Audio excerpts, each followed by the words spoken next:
మాట చెప్పదలుచుకున్నా. ఇక నాకు మంచి మాటలు రావు కానీ ఒక్క మాట అయితే చెప్పదలుచుకున్నా.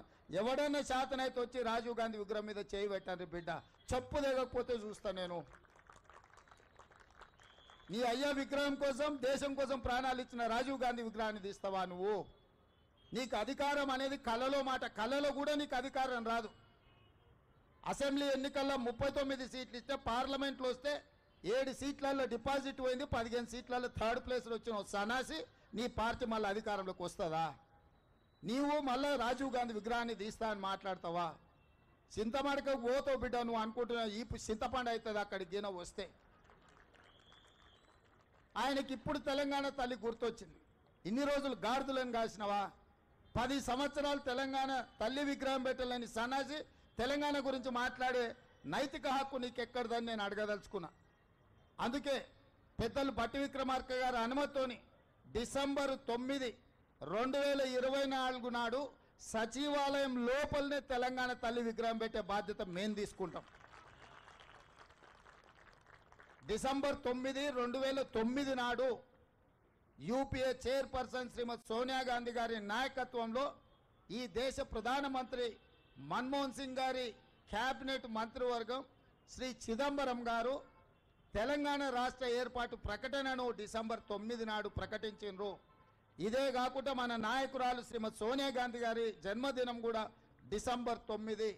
ఖచ్చితంగా తెలంగాణ తల్లి విగ్రహం సచివాలయం బయట కాదు, సచివాలయం లోపల తెలంగాణ తల్లి విగ్రహాన్ని ప్రతిష్ఠించే బాధ్యత నేను మా మిత్రుడు బట్టి విక్రమార్క గారు తీసుకుంటాం. హైదరాబాద్ నగరంలో మా హనుమంతన నాయకత్వంలో ఈ కార్యక్రమాన్ని చేపడతాం. మా చిత్తశుద్ధిని, మా నైతికతను ఏ సన్నాసి ప్రశ్నించాల్సిన అవసరం లేదు. మీలాక మేము తాగుబోతులం కాదు, రాత్రి కోటి పొద్దున కోటి మాట్లాడడానికి, లేకపోతే మాట్లాడింది మర్చిపోయి మళ్ళా కొత్తది మాట్లాడడానికి మేమెవరము మీలాంటి తాగుబోతు సన్నాసులం కాదని ఈ వేదిక మీద నుంచి నేను చెప్పదలుచుకున్నా. నువ్వు ఎప్పుడొస్తావు రాజీవ్ గాంధీ విగ్రహాన్ని తీయడానికి తారీఖు చెప్పు, మా జగ్గాన్నకి చెప్తా, మా జగ్గాన్న వచ్చి అక్కడ ఉంటాడు. అప్పుడు తెలుస్తుంది బిడ్డ నీకు రాజీవ్ గాంధీ విగ్రహాన్ని ముట్టుకుంటే ఏమవుతుందో, అప్పుడు కానీ నీకు అర్థం కాదు. అందుకే ఈరోజు ఈ దేశ యువతకు స్ఫూర్తి ప్రదాత శ్రీ రాజీవ్ గాంధీ గారు వారి జయంతి సందర్భంగా మా హనుమంతన్న కొంతమంది క్రీడాకారులకు సన్మానం చేసిండ్రు, ఆర్థిక సహాయాన్ని వారికి తోసిన విధంగా చేసిండ్రు. అందుకే ఈరోజు ఈ రాష్ట్రంలో ఈ దేశంలో మొన్న జరిగిన ఒలింపిక్స్లో మన పర్ఫార్మెన్సు ఏమాత్రం బాగా లేదు. సౌత్ కొరియా లాంటి చిన్న దేశానికి 32 పథకాలు వచ్చినాయి. నేను సౌత్ కొరియాలో ఒక యూనివర్సిటీకి పోతే ఓన్లీ 1 యూనివర్సిటీలో 16 పథకాలు వచ్చినాయి. ఒకే ఒక అమ్మాయికి 3 గోల్డ్ మెడల్స్ వచ్చినాయి. వాళ్ళని చూసి నేర్చుకోవాల్సిన అవసరం ఉంది. అందుకే సౌత్ కొరియన్ స్పోర్ట్స్ యూనివర్సిటీ లాగా యంగ్ ఇండియా స్పోర్ట్స్ యూనివర్సిటీని తెలంగాణలో ప్రారంభిస్తున్నాం.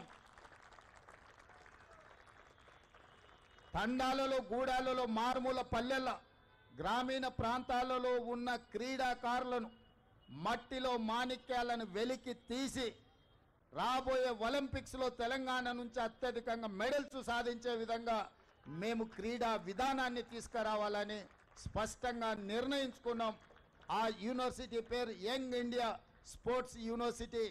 ఎందుకంటే ఒక నూతన రక్తాన్ని ఈ దేశానికి ఆదర్శంగా నిలబెట్టాలని ఇవాళ మా మంత్రివర్గం నిర్ణయం తీసుకున్నది.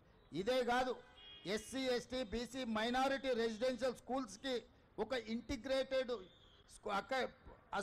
అకాడమీని నిర్ణయించాలనుకున్నాం. ఆ ఇంటిగ్రేటెడ్ అకాడమీలకు కూడా యంగ్ ఇండియా రెసిడెన్షియల్ అకాడమీ అని చెప్పి మేము పేర్లు పెట్టాలని ఇవాళ మేము నిర్ణయం తీసుకున్నాం. యంగ్ ఇండియా అంటే తెలంగాణకు ఒక యంగ్ ఇండియన్ స్ఫూర్తినిచ్చేది ఇక్కడి నుంచే.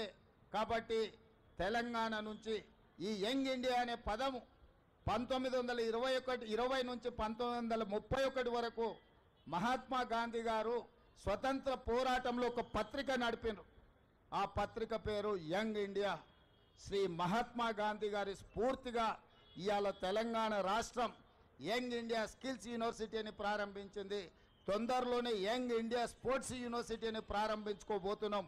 ఆ తర్వాత ఇంటిగ్రేటెడ్ రెసిడెన్షియల్ స్కూల్స్కి కూడా యంగ్ ఇండియా పేరు పెట్టి లక్షలాది మంది తెలంగాణలో ఎస్సీ, ఎస్టీ, బీసీ మైనార్టీ విద్యార్థులకు ఉన్నతమైన చదువులు చెప్పించి వాళ్ళను డాక్టర్లుగా, లాయర్లుగా, ఇంజనీర్లుగా, సైంటిస్టులుగా మా హనుమంతన్న చెప్పినట్టు వాళ్ళని ఎమ్మెల్యేలుగా, ఎంపీలుగా తీర్చిదిద్దే బాధ్యత కాంగ్రెస్ పార్టీ తీసుకుంటుందని చెప్పి నేను ఈ సందర్భంగా తెలియజేయదలుచుకున్నా. మేమందరం మీకు ఉద్యోగాలు ఇవ్వాలనుకుంటే మా హనుమంతన్న కుర్సే ఇవ్వాలంటున్నాడు మిమ్మల్ని ఎమ్మెల్యేలను చేసి. అందుకే ఈరోజు నేను సూటికి ఒక్కటే మాట చెప్పదలుచుకున్న టీఆర్ఎస్ నాయకులకు, అధికారం కోల్పోయి విచక్షణ రహితంగా అసహనంతోని అర్థం పర్థం లేని మాటలు మాట్లాడితే తెలంగాణ సమాజం నుంచి మిమ్మల్ని సామాజిక బహిష్కరణ చేయాల్సి వస్తుంది.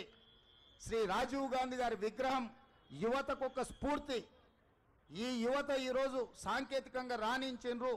ఈ దేశంలో లక్షలాది కోట్ల రూపాయల ఆదాయం వస్తుందంటే ఐటీ రంగాల నుంచి ఈరోజు వస్తుంది. అట్లాంటి స్ఫూర్తినిచ్చిన రాజీవ్ గాంధీ గారి విగ్రహం సచివాలయం ముందు అమరవీరుల స్తూపం పక్కన ఉండడం సముచితం. నీ అయ్యా 10 ఏళ్ళు రాష్ట్రాన్ని దోసుకున్న ఒక దొంగ, ఆ దొంగ కోసం అక్కడ విగ్రహం పెడితే తెలంగాణలో ఉన్న వాళ్ళందరూ దొంగలుగా తయారవుతారు ఇట్లాంటి దొంగ విగ్రహం పెడితే. కాబట్టి అట్లాంటి దొంగలకు స్థానం లేదు, అట్లాంటి దొంగలను క్షమించే సమస్యనే లేదు. మా జగ్గానే చెప్తున్నాడు, దొంగలే కాకుండా తాగుబోతులు కూడా తయారవుతారు ఆయన విగ్రహం పెడితే అని. కాబట్టి సచివాలయం ముందల తాగుబోతులకు, దొంగలకు స్థానం లేదు. దేశం కోసం ప్రాణాలు అర్పించిన అమరుడైన శ్రీ రాజీవ్ గాంధీ గారి విగ్రహం అక్కడ పెట్టడం సముచితం. వారి విగ్రహం పెడతాం. రాబోయే 15-20 రోజుల్లో పెద్ద ఎత్తున రాజీవ్ గాంధీ అభిమానులను లక్షలాది మందిని జమ చేసి అక్కడ ఆ విగ్రహావిష్కరణ కార్యక్రమాన్ని చేపడతాం. ఇవాళ చేద్దాం అనుకున్నాం కానీ ఇంకా కొన్ని పనులు పూర్తి కాకపోవడం వల్ల విగ్రహావిష్కరణ చేసుకోలేదు. తొందరలోనే పెద్ద ఎత్తున ఒక పండుగ వాతావరణంలో శ్రీ రాజీవ్ గాంధీ గారి విగ్రహాన్ని సచివాలయం ముందు ప్రారంభించుకోబోతున్నాం.